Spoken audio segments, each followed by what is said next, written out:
Do you then not want to see the heart of the warlord who was called a Mo Wang? Open that door, and you will see the true reason for blood and resolve. 指天心肠天下布武 are the 4 characters I engraved on my banners and seals. Their sound is often translated literally as to spread rule over the realm by force of arms. Yet the true meaning does not rest on the surface. What I raised at the cost of my life was proof of a blood-stained resolve to smash the rotten old order and lay a new system of value upon this land of the rising sun. Why did I come to walk that path? I will tell you its course with my own mouth. I am Oda Nobunaga, called by the people a Mo Wang. In my youth, I was mocked as Weijang no Damaluja. Wearing tiger skin half-breeches and hanging gourds at my side, I ran through the mud with the children of peasants. At my father Nobuhide's funeral, before the assembled retainers, I flung incense at the memorial tablet and earned the brand of a fool. The senior retainers plotted to depose me and set up my younger brother Nobukatsu instead. That was fine. Shut inside their cage of common sense, they could not see the essence of the times. While I played the fool, my eyes stayed sharp. I measured the capacity of each retainer. I sniffed out the distortions of the realm, and I alone detected the scent of gunpowder, the thunder of firearms coming from beyond the sea. To me, lineage and ceremony meant nothing. Value is nothing other than what one creates with one's own hands. The turning point was Okehazama. In Iroku III, Imagawa Yoshimoto surged into Owari with 25,000 men. We had but 2,000. The faces of the retainers gathered in the castle turned corpse pale, and everyone spoke of holding out in a siege. But I waited quietly for the enemy's arrogance, for a moment, when heaven might smile upon us that single instant. On a night wrapped in pounding rain, at last a spy brought word. Yoshimoto's main force rests at Okehazama. I danced. Ningen mujinen misaze no uchi o kurabureba moukan no hatsukunari. It was not a dance to steel myself for death. It was a dance to harden the resolve to live and to win. With the signal, we cut through the rain and struck into the enemy main camp. Steel and blood mixed, cries rose from men, fallen in the mud, and Yoshimoto's head struck the ground.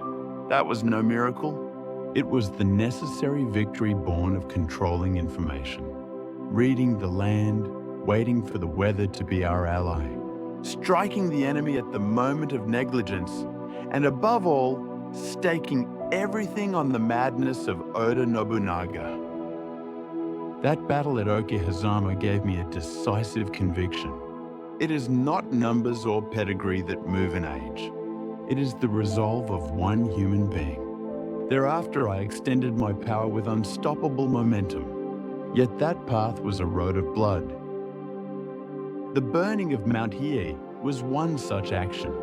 That mountain, praised as a sacred place for 1,000 years, I burned without mercy, without distinction of monk or layperson. Male or female, young or old, I cut down 3,000.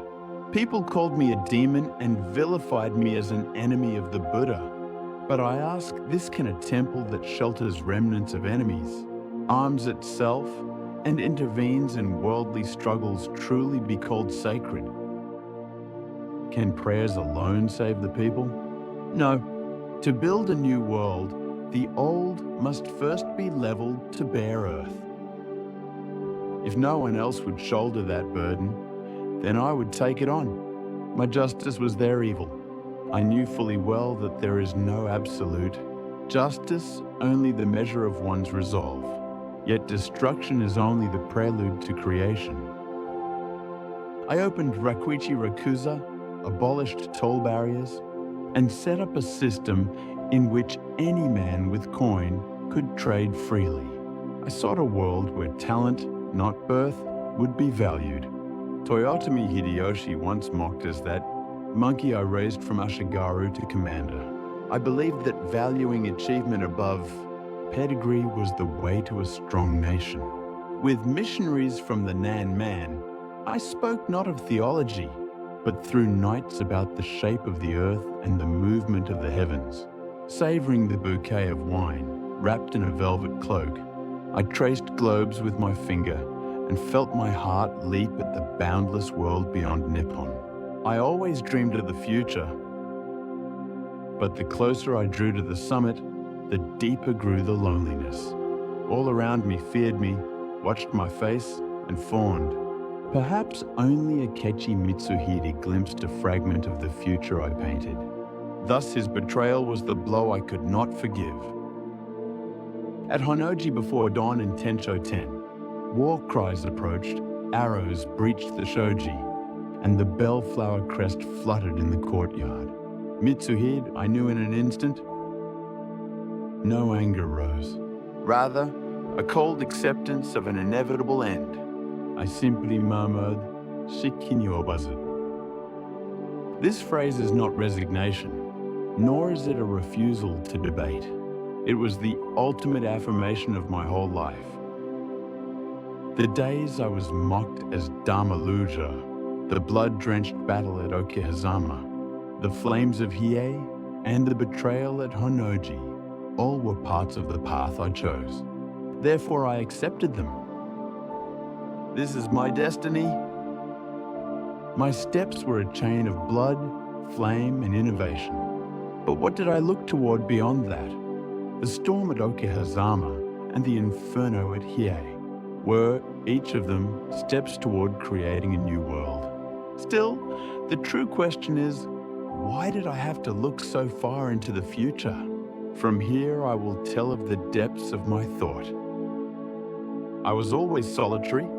People called me Mo Wong and cursed me a demon. Yet in the depths of my heart, questions were ceaseless. What is justice? What is loyalty?